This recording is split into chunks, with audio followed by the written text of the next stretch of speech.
وعلى آله وصحبه أجمعين. سبحانك لا علم لنا إلا ما علمتنا إنك أنت العليم الحكيم. رب اشرح لي صدري ويسر لي أمري واحلل عقدة من لساني يفقه قولي أما بعد.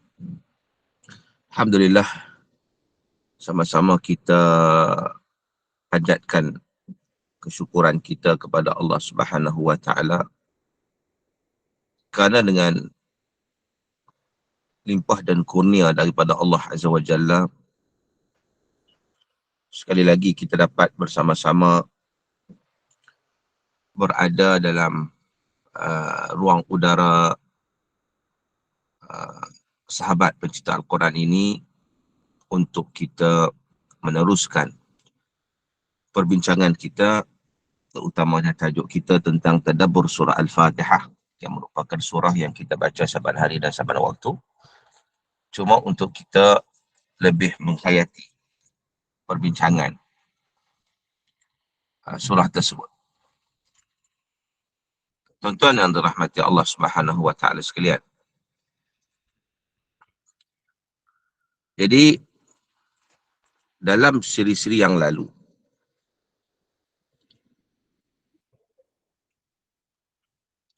kita telah bincang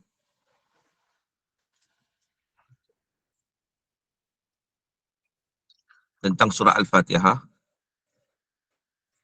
sejak daripada awal lagi. Cuba kali ini kita nak pergi kepada kita kata penutup lah, penutup kepada perbincangan kita.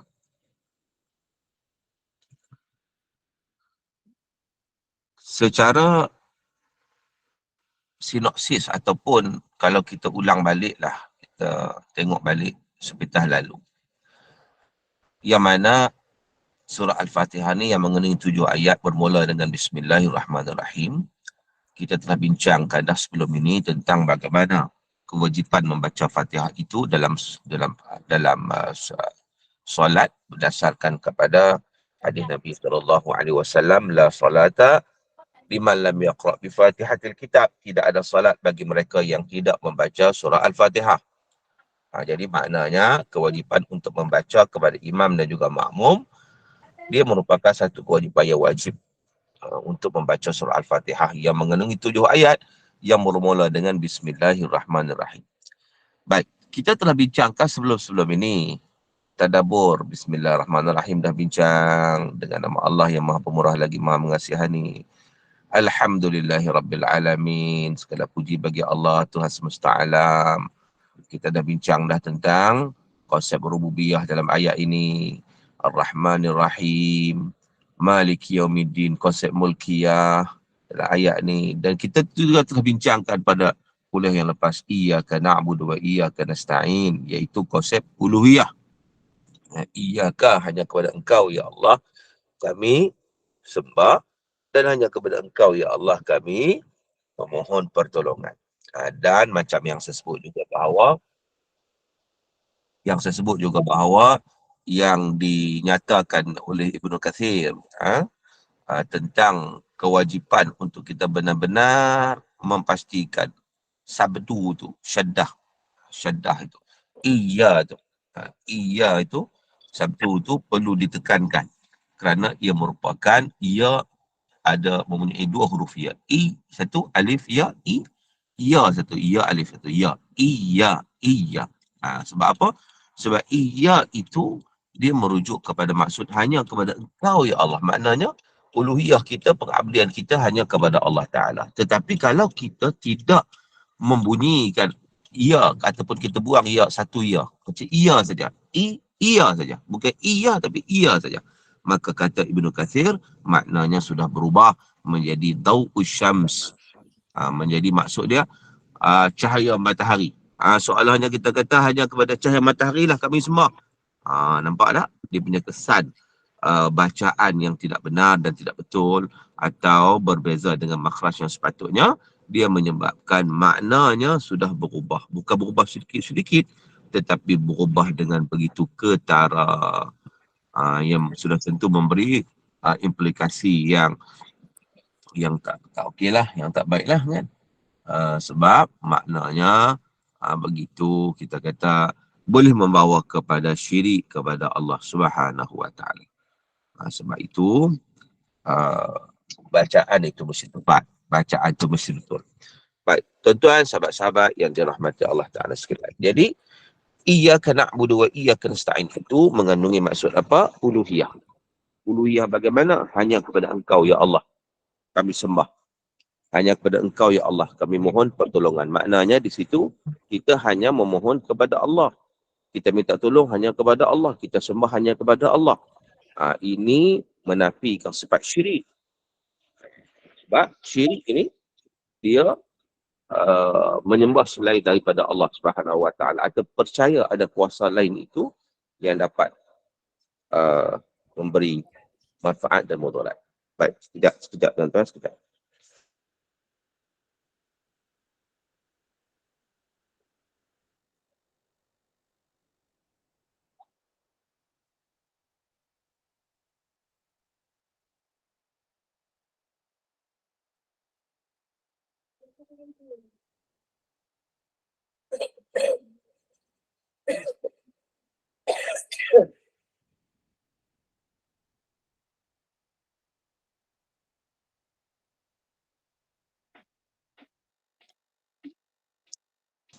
Ada suara.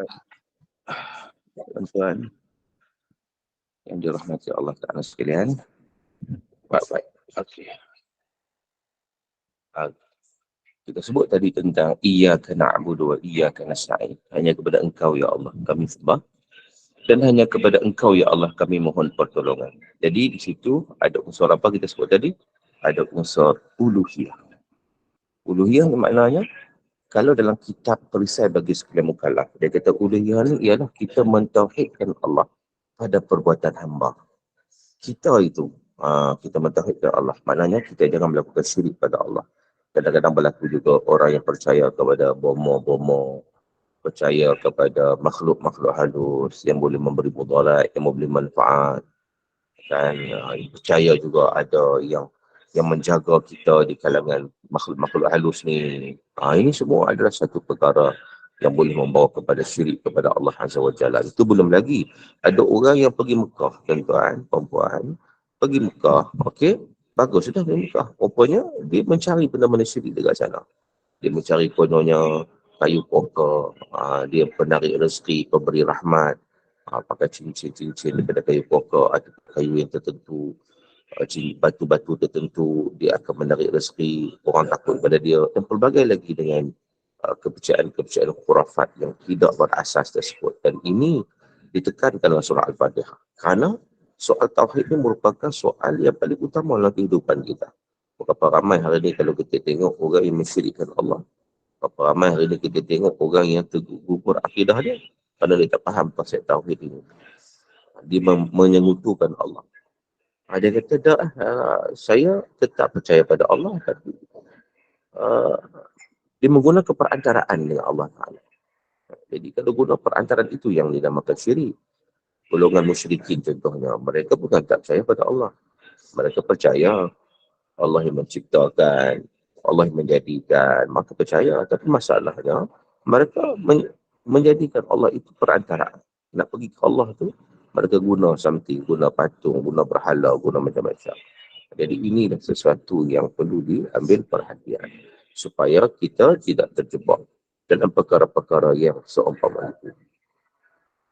Baik, sembilan muslimat yang dirahmati Allah Subhanahu Wa Taala sekalian. Jadi kita lihat bahawa iyyaka na'budu wa iyyaka nasta'in itu macam saya sebut tadi mengandungi konsep uluhiyah.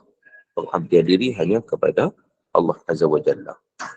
Kita mentauhidkan Allah dengan sebenar-benar tauhid. Bahkan kalaulah orang yang hidup dia berada dalam tauhid, dia mati dalam tauhid, maka dia akan selamat dunia akhirat. Berdasarkan kepada hadis Nabi SAW, iaitu man akhiru kalamihi la ilaha illallah dakhul jannah. Siapa yang akhir kalamnya la ilaha illallah masuk syurga. Itu maknanya dia meninggal menghembuskan nafas yang terakhir dalam keadaan mentauhidkan Allah Subhanahu wa taala. Baik.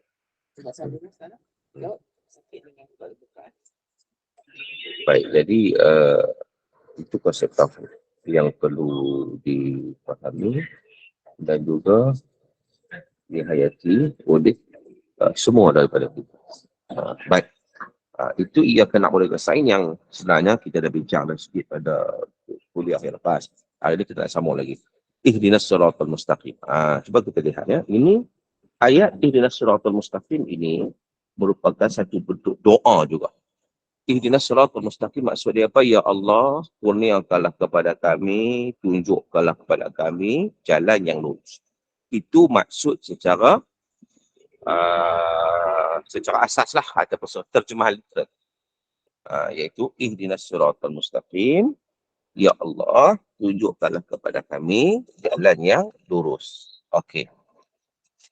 Baik, kita tengok satu-satu. Yang pertama sekali kita sebut ihdina. Ihdina. Ihdina ni tuan-tuan, maksud dia apa?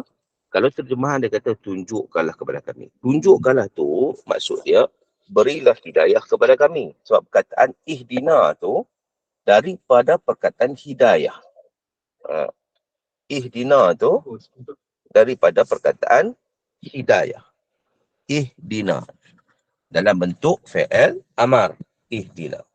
Dia daripada perkataan hidayah. Jadi, maksud dia begini, ya Allah berilah hidayah kepada kami. Itu maksud dia.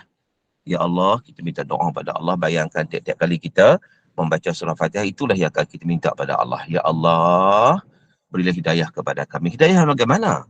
As-siratal mustaqim. Jalan yang lurus. Jalan lurus ni bagaimana? Jalan ketaatan kepada Allah dengan melaksanakan segala perintah Allah dan meninggalkan segala larangan Allah. Itu jalan yang lurus atas dunia ni lah. Dan of course lah kalau kita atas dunia ni jalan kita lurus, jalan kita mengikut syariat, jalan kita mengikut apa yang diperintahkan oleh Allah, maka di hari akhirat kelak kita juga akan dapat melalui titian sirat. Al-mustaqim juga titian sirat. Yang mana kita boleh melalui dengan jayanya dan akan beroleh syurga Allah Ta'ala. Tetapi orang yang terjatuh ketika mana melalui titian sirat, maka ketika itu dia akan masuk dalam api neraka. Wa na'udzubillah min dzalik. Baik, tuan-tuan yang dirahmati Allah. Jadi kita minta hidayah kepada Allah. Ihdinas siratal mustaqim, ya Allah, tunjukkanlah kepada kami atau berilah hidayah kepada kami. Dalam tafsir Al-Munir, Al-Syekh Al-Marhum, Al-Syekh Dr. Wahbah Zuhaidi, dia menceritakan bahawa bila kita sebut tentang hidayah ini, tuan-tuan, hidayah ni ada pelbagai bentuk sebenarnya. Dia bagi hidayah ni kepada 5 kategori. 5 kategori hidayah. Jadi maknanya apa? Maknanya bila kita minta hidayah ni, kena faham juga hidayah tu apa? Hidayah itu ada 5 kategori kata Syekh Dr. Wahbah Zuhaili. Okey, apa dia 5 itu? Yang pertama dipanggil hidayah al-ilhamul fitri. Satu bentuk hidayah yang Allah kurniakan pada kita, ilham fitri. Ilham fitri ni maknanya ilham semula jadi. Bagaimana kata ilham semula jadi? Contoh, bila mana seorang bayi yang dilahirkan, dia ni tak tahu apa lagi kan, akal tak ada lagi, baru lahir. Tetapi dia sudah ada ilham semula jadi untuk dia minum susu ibu dia. Cuba bagi air kopi kat dia minum tak? Tak ada, dia tak nak minum kopi, dia nak minum susu. Sebab apa? Dia nak minum susu. Sebab itu semula jadi ya Allah kurnia kepada dia satu bentuk hidayah untuk kebaikan diri dia sebenarnya. Untuk kebaikan diri dia. Kalau ikutnya kita mai kita tua ni tak nak minum susu lah, kita nak minum kopi, nak minum Nescafe, cappuccino dan sebagainya. Sebab apa budak-budak kecil itu tak nak minum minuman itu? Kalau dia minum minuman itu, sudah tentulah memberi kesan buruk pada tubuh badan dia, kan, tubuh serang dia. Maka secara ilham semula jadi Allah bagi hidayah kat dia yang dia sendiri dia nak benda tu. Dia nak kepada susu contohnya. Itu ilham lah, itu contoh. Yang kedua, hidayatul hawas. Hidayah hawas. Hidayah hawas itu adalah hidayah panca indera. Itu sebentuk hidayah juga ya Allah kurniakan kepada kita. Dan hidayah ilham fitri dan hidayah hawas ini dikurniakan pada semua makhluk, termasuk haiwan. Sebab itu kalau kita ada kucing contohnya, kita bagi nama dia comel. Bila kita bagi comel, dia datang. Orang lain panggil, dia tak datang. Sebab apa? Dia ni boleh fikir tak? Bukan dia boleh fikir. Dia ada hidayah yang Allah bagi kepada dia. Dia panca indera dia boleh tangkap. Ini Tuhan dia. Contohnya. Kita tengok kucing kadang-kadang dia hidu rumput tengok. Boleh makan tak boleh makan. Oh, bukan makanan dia lah. Jadi dia menggunakan panca indera yang Allah kurniakan kepada dia. Manusia pun dapat, haiwan pun dapat. Itu salah satu bentuk hidayah juga, kata Syekh Dr. Wahab Zahid. Yang ketiga hidayah yang Allah bagi kepada kita adalah hidayatul aqli. Hidayah akal. Ini khusus kepada manusia. Hidayatul aqli, hidayah akal. Haiwan tak ada.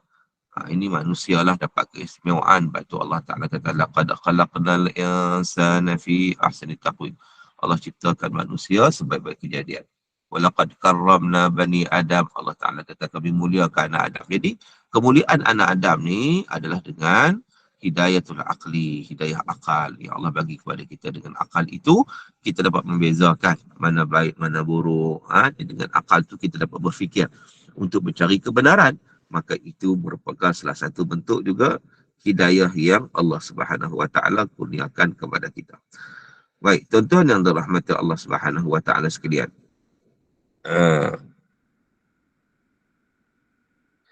Kemudian seterusnya yang keempatnya adalah hidayatul din. Hidayah agama. Itu hidayah keempat. Hidayah agama. Hidayah agama ni satu bentuk hidayah yang kita kena cari. Allah dah bagi akal kat kita, Allah dah bagi panca indera kat kita, bagi penglihatan, bagi pendengaran, bagi semua, bagi akal pula. Maka dengan sebab itu kita kena cari hidayah ini. Itu hidayah din, hidayah agama. Wajib kita mencari. Dan inilah terkandung dalam manifestasi keilmuan. Talabul ilmi faridatun ala kulli muslim. Menuntut ilmu tu wajib kepada setiap individu muslim. Sebab apa kita menuntut ilmu? Untuk kita mencari hidayah agama. Sebab untuk kita mengetahui jalan yang lurus. Yang orang kata yang bulat takkan datang menggolek, yang pipih takkan datang melayang. So kita kena carilah mana jalan yang lurus ni. Bukan sekadar kita minta saja dalam solat kita, ya Allah tunjuk jalan yang lurus, tunjuk jalan lurus, tapi kita tak cari hidayah tersebut. Sedangkan hidayatul din juga kita kena cari. Allah sediakan terbentang di hadapan kita. Maka kita kena carilah. Maka hidayatul din itu ialah dengan kita menuntut ilmu. Sebagaimana yang kita bicarakan juga pada pagi ni. Kita menuntut ilmu. Kita berbincang tentang ilmu. Baik. Itu yang keempat. Yang kelimanya hidayatul taufiq. Hidayah taufik. Apa ini hidayah taufik? Kata Syekh Wahab Zaili, dia kata hidayah taufik ni satu bentuk hidayah yang kita tak cari tapi Allah bagi. Ada tak macam tu? Ada. Kadang-kadang ada orang ni tiba-tiba Allah bagi, buka ruang, buka hijab kepada dia. Maka pada ketika dia ambil hidayah tersebut. Kalau dia tak ambil, maka tak adalah. Kan? Allah nak tunjukkan sesuatu pada dia. Berlaku juga, ada orang dia koma. Tuan-tuan. Dia koma. Dalam koma tu dia nampak api neraka. Dia sedar-sedar koma tu, dia nak tobat ke tak? Mana Allah dah buka dah satu bentuk hidayah. Allah nak supaya dia kembali ke pangkal jalan, contohnya. Kan? Kalau dia ambil, dia grab benda tu, Alhamdulillah. Dia dapat hidayah lah. Tapi kalau dia biarkan begitu saja, satu bentuk yang Allah nak tunjuk kat dia pun dia buat tak peduli je, maka dia akan hilanglah hidayah taufik itu. Baik. Jadi maknanya, dalam solat, kita minta hidayah kepada Allah Ta'ala. Jadi ada yang Allah dah bagi pada kita, ada yang kita kena cari. Terutamanya, hidayah agama ni kita kena cari. Untuk kita berjalan di atas dunia ni dengan jalan yang lurus. Lepas tu, kita doa pada Allah tu dengan amalan pun kita kena laksanakan. Ihdinas siratal mustaqim, ya Allah. Berilah hidayah kepada kami dengan jalan yang lurus. Tunjukkanlah kami jalan yang lurus. Jadi, kita kena mencari jalan tersebut dan insya-Allah kita jumpa jalan yang berteraskan kepada Quran dan juga sunnah Rasulullah sallallahu alaihi wasallam. Yang mana Nabi kata taraktu fikum amrayn lan tadhillu ma in tamassaktum bihima kitabullah wa sunnati. Aku tinggalkan kepada kamu dua perkara, kamu tak akan sesat selama-lamanya selagi mana kamu berpegang dengan dua perkara itu.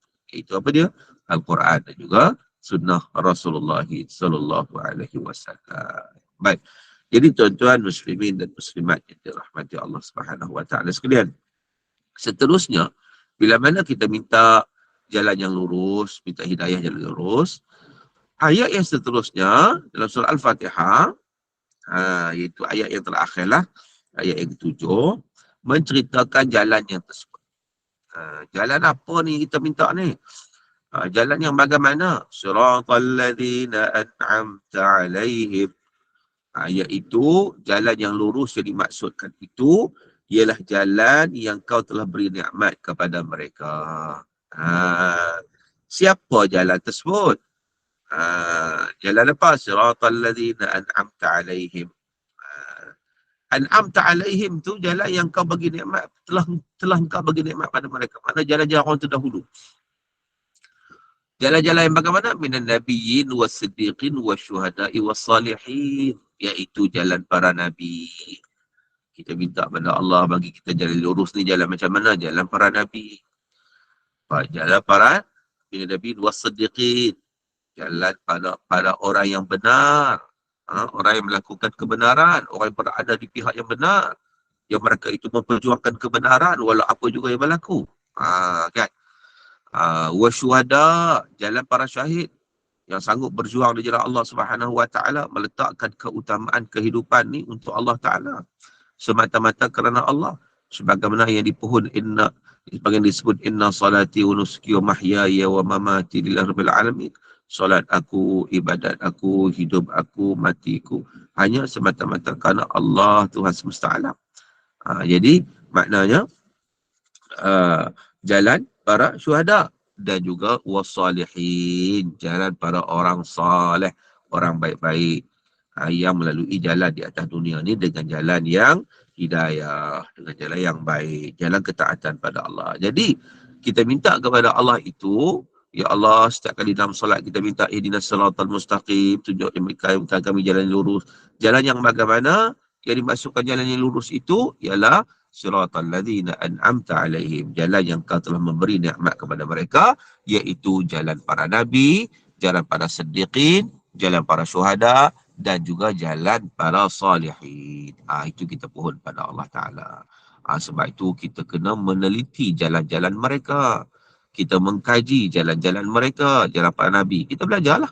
Kita tengoklah, kita belajar para nabi ni, bagaimana kehidupan mereka, bagaimana perjuangan mereka, golongan-golongan yang mati syahid, macam mana mereka itu berjuang, sanggup berjuang kerana Allah, mereka yang saleh, mereka yang baik ini, mereka yang taat pada Allah, apa amalan-amalan mereka, apa yang mereka lakukan pada waktu siang, apa mereka lakukan pada waktu malam. Jadi maknanya itu semua kita pohon kepada Allah Subhanahu Wa Taala supaya kita dipermudahkan melalui jalan-jalan tersebut. Baik. Kemudian ujung ayat, ghairil maghdubi alaihim waladhdallin. Bukanlah ghairil maghdubi alaihim, bukanlah jalan ni kau murkai ya Allah. Jadi kita minta jalan ni, jalan yang lurus tu jalan para nabi ni, bukan jalan golongan yang kau murkai, waladhdallin, dan bukan jalan orang yang sesat. Jalan tu tak nak, sebab di atas dunia ni dia ada juga jalan-jalan tersebut. Siapa golongan dhalin yang dimurkai oleh Allah Ta'ala? Kata para ulama tafsir, siapa al-maghdubi alaihim yang dimurkai oleh Allah Ta'ala?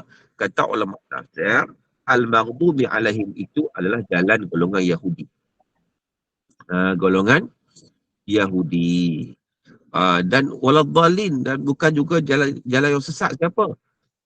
Kata para ulama juga, maksud dhalin tu golongan Nasrani.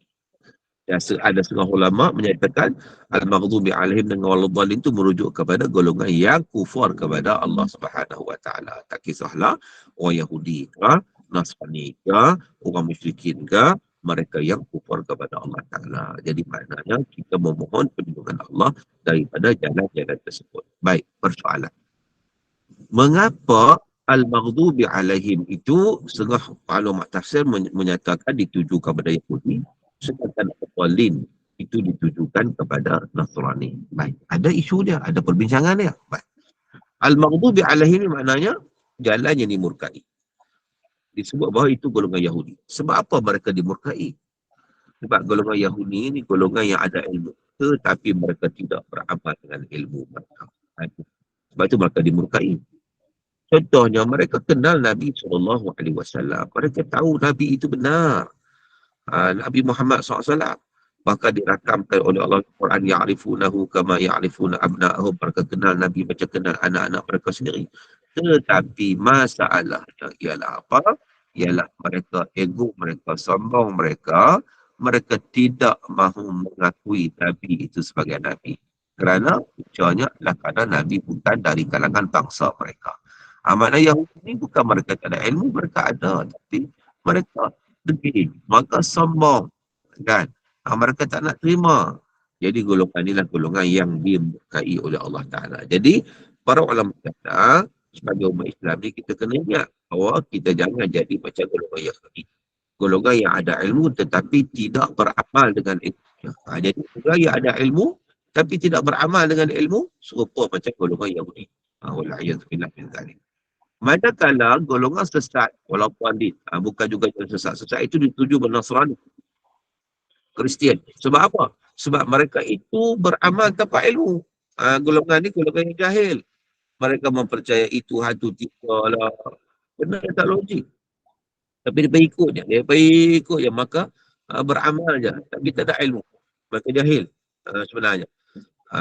Jadi, begitu juga satu penegasan kepada kita bahawa jangan jadi seumpama itu orang yang beramal tanpa ilmu. Tak boleh. Kita kena menggabung kedua-dua sekali. Yang pertama kena berilmu, kemudian kita beramal dengan ilmu yang kita pelajari. Itu barulah selamat. Seterusnya, barulah kita dapat menuju kepada jalan yang lurus. Sebagaimana Imam Ghazali pada kita kan, Imam Ghazali. Dia kata, setiap orang akan binasa kecuali orang yang berilmu. Dia bertambah.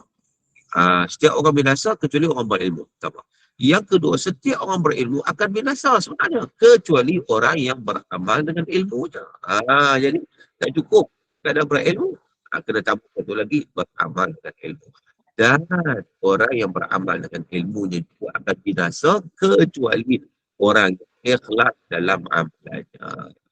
Jadi maknanya dia ada apa?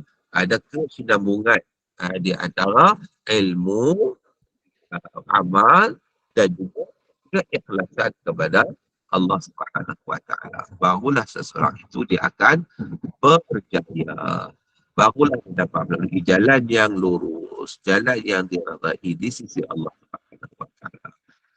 Jadi perempuan yang berhormat Allah Taala sekalian, itulah maksud daripada perbincangan kita dalam surah Al-Fatihah itu. Dan sebenarnya apa yang dibicarakan dalam surah Al-Fatihah semua dibicarakan dalam Al-Quran secara keseluruhannya. Contohnya jalan-jalan para Nabi itu kan, dalam Al-Quran kita buka ayat-ayat seterusnya, ceritalah jalan-jalan tersebut. Jalan Yahudi yang nak dihindari, dalam Al-Quran ada lah.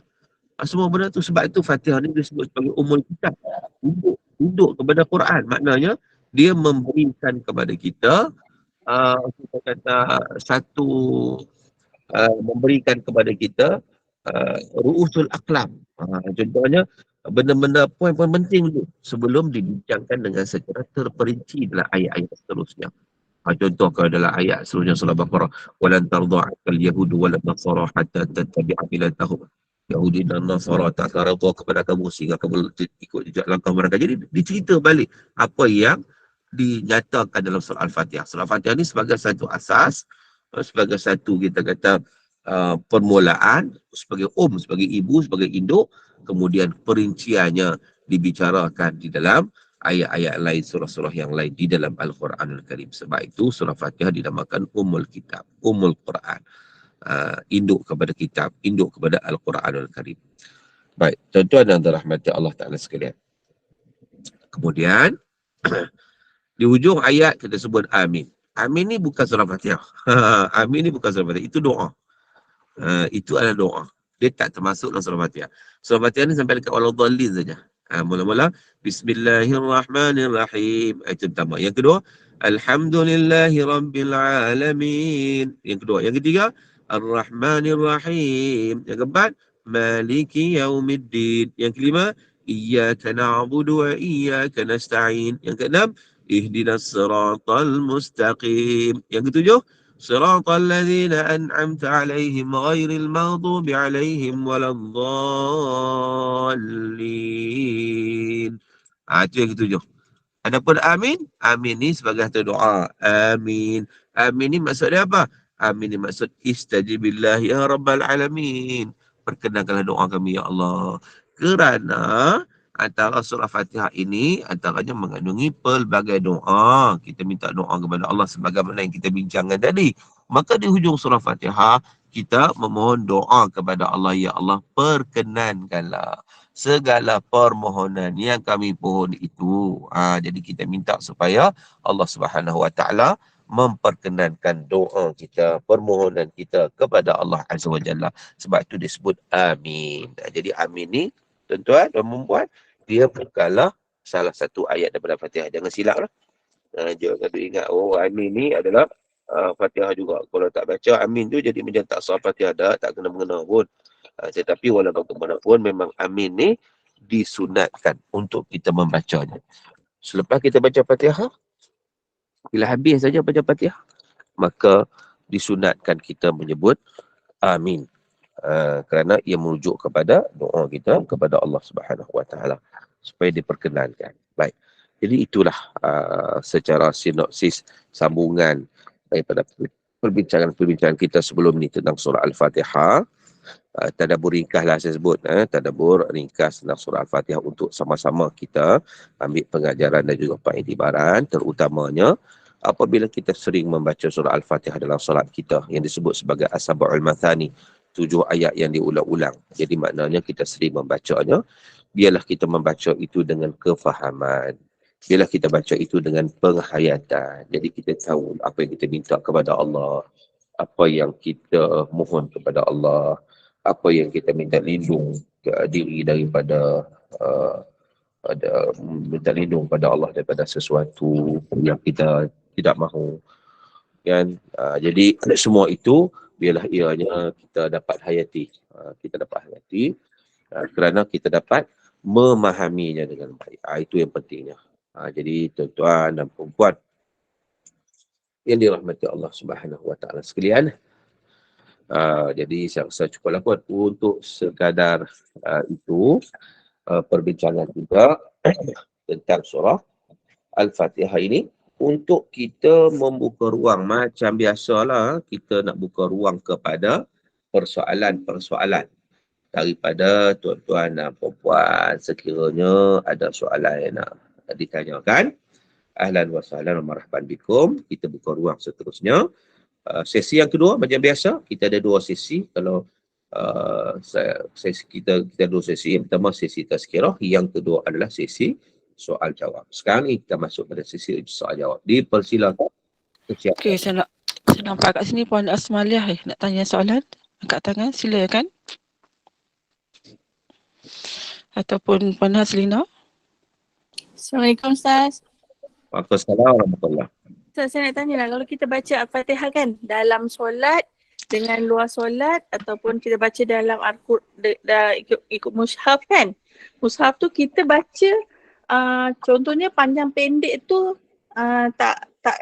tak mengikut tajwid, hukum tajwid tu. Macam mana Ustaz? Bila kita zikir kita baca je. Contoh kita nak baca 100 Al-Fatihah tapi kita baca laju-laju. Kita tak berhenti ke contohnya. Dosa tak Ustaz? Dia yang paling penting sekali adalah bertepatan dengan makhraj. Sebutan huruf tu mesti betul. Walaupun kita laju pun kita kena betul. Dia memanglah panjang pendek ni. Kalau kita baca secara kita baca lambat-lambat, panjang dia lebih panjang. Kalau kita baca cepat, dia lebih pendek. Biasalah benda tu memang akan berlaku seumpama itu. Kan? Jadi normal. Cumanya makhraj kita kena betul. Jangan kita bertukar huruf. Panjang pendek huruf itu kita baca nak cepat, kita tukar huruf. Itu tak boleh lah. Kita kena pastikan bahawa makhrajnya betul. Adapun panjang pendek, dengung tak cukup dengung, itu masih lagi dimaafkan. Ya. Wallahualam. Maaf Ustaz, kalau macam dia kan ada dia punya tempat wakaf dia kan Ustaz. Tapi katalah kita tak berhenti, kita tak ambil nafas baru tetapi kita tak tambah sambungan huruf tu Ustaz. Memang di Qiyaumiddin contohnya macam tu. Boleh ke Ustaz? Tu tak kira curi nafas ke apa Ustaz? Macam mana? Bagi contoh.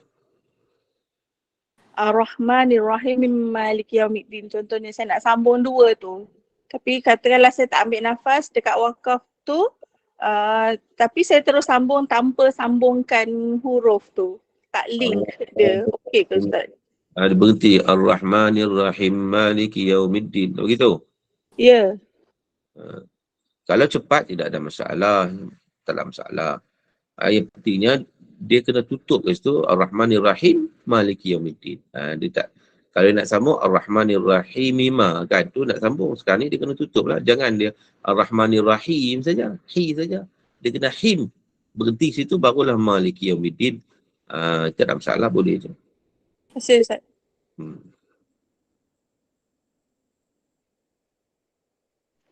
Assalamualaikum Ustaz. Kalau dalam solat kita baca Fatihah 3 wakaf saja boleh ke Ustaz? 3 je. Mana Ya, kita baca 3 wakaf. Sambung hingga 3 tempat je kita wakaf. Tak ada sana tu ada 7 kan. Kita buat 3 je. Boleh ke Ustaz? Boleh. Dari sudut hukumnya boleh. Tapi dari sudut afdalnya kita baca satu-satu. 7 ayat tadi. Itu saya afdalnya. Baca satu. Bismillahirrahmanirrahim. 1. Alhamdulillahirrabbilalamin. 1. Ar-Rahmanir-Rahim. 1. Maliki Yaumiddin. 1. Satu-satu kita baca. Itu lebih baik. Walaupun boleh kalau kita nak baca terus. Alhamdulillahirrabbilalamin. Ar-Rahmanir-Rahim. Maliki Yaumiddin. Iyyaka na'budu wa iyyaka nasta'in. Sambung tu baru satu. Kan? Baru wakaf satu. Sambung. Boleh juga. Tetapi kalau lebih baik kita baca satu-satu. Itu lebih baik. Okey, baik. Terima kasih Ustaz.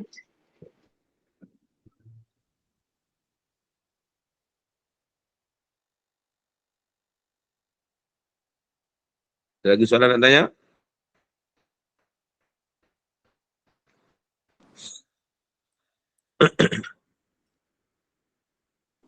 Chat ada. Apa soalannya?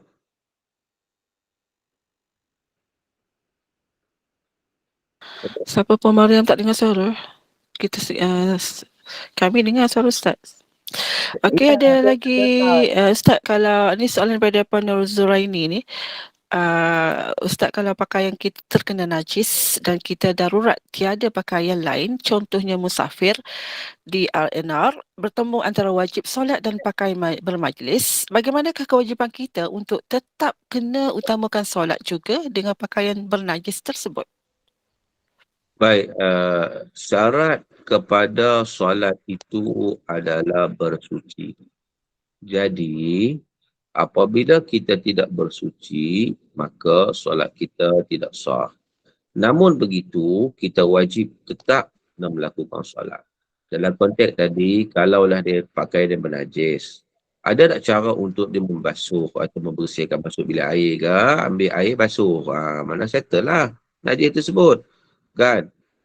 Tetapi kalau bilik air pun tak ada air. Memang semua tak ada air. Jadi tak boleh nak basuh. Dia terpaksa solat juga. Dia akan bernajis. Ya, dia tetap kena solat. Tapi solatnya itu perlu diqadak nanti. Nanti dah balik rumah nanti kena qadak semula. Tapi solat tetap kena solat. Sebab apa? Sebab waktu dia akan berakhir. Maka kita kena tunaikan solat tersebut pada waktunya. Lepas tu balik rumah nanti qadak lah. Sebab apa? Sebab tadi dia solat dalam keadaan yang tidak bersih. Allahuakbar.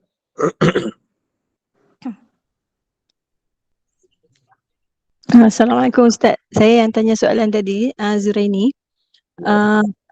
Banyak kita di kalangan kita ni suka macam bukanlah kata ambil mudah, maksudnya kita rasakan yang oleh sebab pakaian kita bernajis, jadi kita oleh sebab dah nak kena qada, jadi kita tak payah terus solat lah sebab pakaian kita bernajis kan.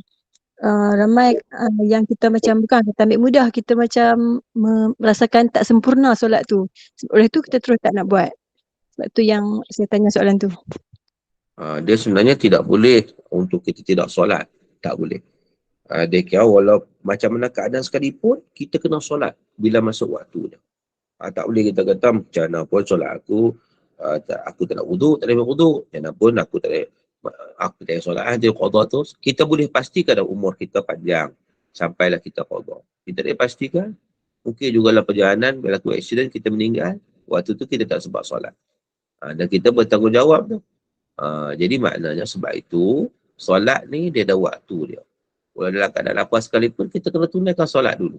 Walaupun tak sah pun macam mana dah tak nak sah kan, tapi kita kena tunaikan juga. Lepas tu barulah qada. Tak boleh kita sengaja, tak apalah, kerana pun aku tak bersih, nanti kau balik qada di rumah. Itu tak boleh, hukumnya adalah haram. Dia termasuk dalam kaedah meninggalkan solat dengan sengaja. Dia dapat satu ancaman daripada Allah itu. Allah sebut fawailul lil musallin alladzina hum an salatihim sahun. Neraka win bagi orang yang meninggal, yang lalai daripada solat. Maksud dia itulah orang yang sengaja meninggalkan solat dengan alasan pelbagai alasan, dengan alasan tak bersih dia pun balik qada. Itu semua tak diterima dalam hukum syara. Allahu a'lam. Ya, tentang solat ni memang berat sangatlah. Kita kena ambil berat. Dan kita pun ada kelas pengajian tentang solat dosa-dosa besar. Dan ada lagi soalan daripada jemaah, silakan. Apa-apa soalan saja Ustaz ya? Ya. Okey, silakan.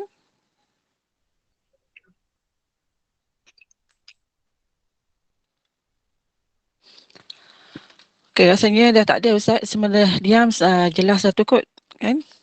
Baiklah, insyaAllah kita akan bersama lagi di tadabbur surah yang lain, insyaAllah. Dan terima kasih Ustaz atas pengurusan ilmu ini mengenai tadabbur surah Al-Fatihah ini, yang mana surah Al-Fatihah ini adalah merangkumi keseluruhan isi kandungan ayat suci Al-Quran itu sebenarnya. Dan secara ringkasnya surah Al-Fatihah ini juga adalah rumusan penuh kepada isi-isi Al-Quran itu. Dan semoga ianya memberikan sedikit sebanyak kefahaman, manfaat bagi kita semua dan bagi mengambil ibrah daripadanya.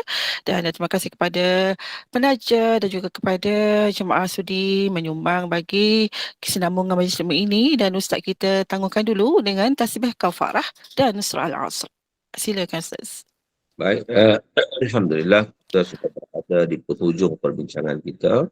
Moga-moga insya-Allah kita dapat manfaat daripada perbincangan kita ini, terutama kita dapat memahami surah Al-Fatihah yang kita baca. Mudah-mudahan mulai hari ini kita betul-betul fokus. Apa yang kita baca Fatihah tu kita cuba khusyuk, kita cuba menghayati. Melekat dalam jiwa kita. Jadi apa yang baik datang daripada Allah. Ya. Pertama kita akhiri dengan bacaan surah Al-Asr dan tasbih kafarah. Bismillahirrahmanirrahim. Wal 'asri innal insana walladzina amanu wa 'amilus salihat wa tawassaw bil haqq wa tawassaw bis sabr. Subhanakallahumma bihamdik asyhadu an la ilaha illa anta astaghfiruka wa atubu ilaik. Billahi taufiq hidayah. Wassalamualaikum warahmatullahi wabarakatuh. Waalaikumsalam warahmatullahi wabarakatuh. Terima kasih Ustaz. Assalamualaikum warahmatullahi wabarakatuh.